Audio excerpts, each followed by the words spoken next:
माँ दुर्गा जी के चौथे स्वरूप का नाम कुष्मांडा है। नवरात्रि के चौथे दिन कुष्मांडा की पूजा की जाती है। अपनी मंद मंद मुस्कान और हल्की हंसी द्वारा ब्रह्मांड को उत्पन्न करने के कारण माता का नाम कुष्मांडा पड़ा। जब सृष्टि का अस्तित्व भी नहीं था, चारों तरफ केवल अंधकार ही अंधकार था, तब देवी कुष्मांडा ने अपनी हंसी से इस ब्रह्मांड का रचना की थी। अतः यही माता सृष्टि की आदि शक्ति और ब्रह्मांड माता का ही आदि स्वरूप है। इनसे पूर्व ब्रह्मांड में कुछ भी नहीं था। माँ सूर्य मंडल में स्थित लोक में निवास करती हैं। सूर्य लोक में निवास करना हर किसी के लिए संभव नहीं है।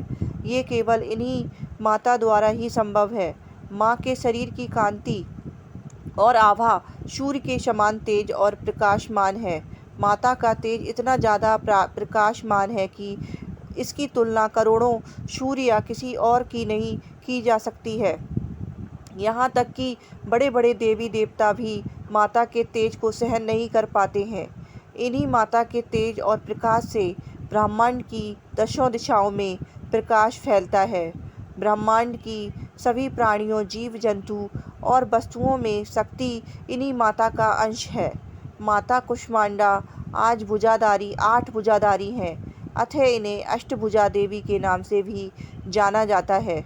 माता के 7 हाथों में क्रमशः धनुष, बाण, कमंडल, कमल पुष्प, अमृतपूर्ण कलश, चक्र तथा गदा और 8वें हाथ में सभी निधियों और सिद्धियों को देने वाली माला है। माता का वाहन शेर है।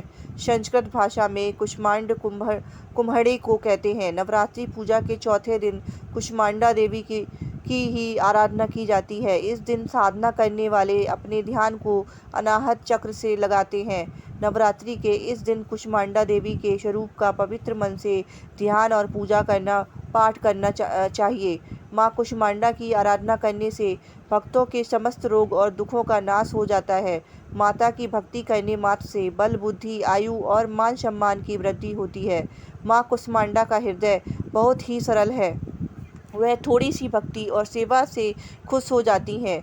जो मनुष्य प्रेम और सच्चे हृदय से माता की शरण में जाता है, वह बहुत ही आसानी से परम पद की प्राप्त हो जाता है। भक्तों को शास्त्रों और पुराणों में बताए गए विधि विधान और नियमानुसार माता की आराधना करनी चाहिए और हमेशा भक्ति के मार्ग पर चलना चाहिए।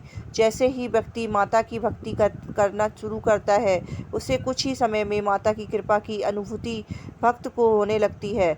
यह दुख से भरा और विनाशी संसार भक्त के लिए अत्यंत सरल और सुख से भरा बन जाता है। माँ की आराधना मनुष्य को बहुत ही सरलता से भव सागर से पार करने के लिए सबसे सरल और श्रेष्ठकर मार्ग है।